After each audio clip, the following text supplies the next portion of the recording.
Sindh high court ने कातिल case में MKM रहनुमा आमिर खान और चेयरमैन महाजिर कौमी मूवमेंट आफाक अहमद को उम्र कैद की सजा 12 साल बाद कालादम करार दे दी है। डॉन न्यूज़ के नुमाइंदे शफी बलोच इसी हवाले से हमें आगाह करेंगे। शफी बताएगा अदालती कार्रवाई से मुतालिक अपडेट्स क्या हैं आपके पास? शफी से राब्ता बहाल करने की कोशिश करेंगे। सिंध हाई कोर्ट ने कातिल केस में MKM रहनुमा आमिर खान और चेयरमैन महाजिर कौमी मूवमेंट आफाक अहमद को उम्र कैद की सजा 12 साल बाद कालादम करार दे दी है। आमिर आफाक को कातिल केस में उम्र कैद की सजा सुनाई गई थी। इन दोनों की उम्र कैद की सजा को अदालत ने कालादम करार दे दिया है।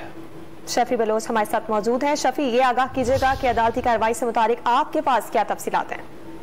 जी, अदालत ने इससे कबल जो है वो आमिर खान और दीगर मुल्जिमान की जो है वो दरख्वास्त पर अदालत ने जो है वो फैसला महसूस किया था और अदालत ने मादद अदालत की जानिब से सुनाए गई फैसले को जो अदालत ने खत्म करार दे दिया और आमिर खान और इसके अलावा आफाक अहमद की जो अपीलें अदालत ने मंजूर कर ली है।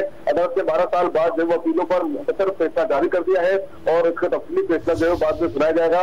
उम्र कैद की सजा के खिलाफ अपीलें अदालत ने मंजूर कर ली है और अदालत ने आमिर खान आफाक अहमद के खिलाफ सुनाई गई जो दीगर सजाएं हैं उन पर भी अदालत ने फैसला जारी कर दिया है और इन दोनों मुल्जिमान पर MKM के कारकुन मोहम्मद फारूक को कत्ल करने का इल्जाम था।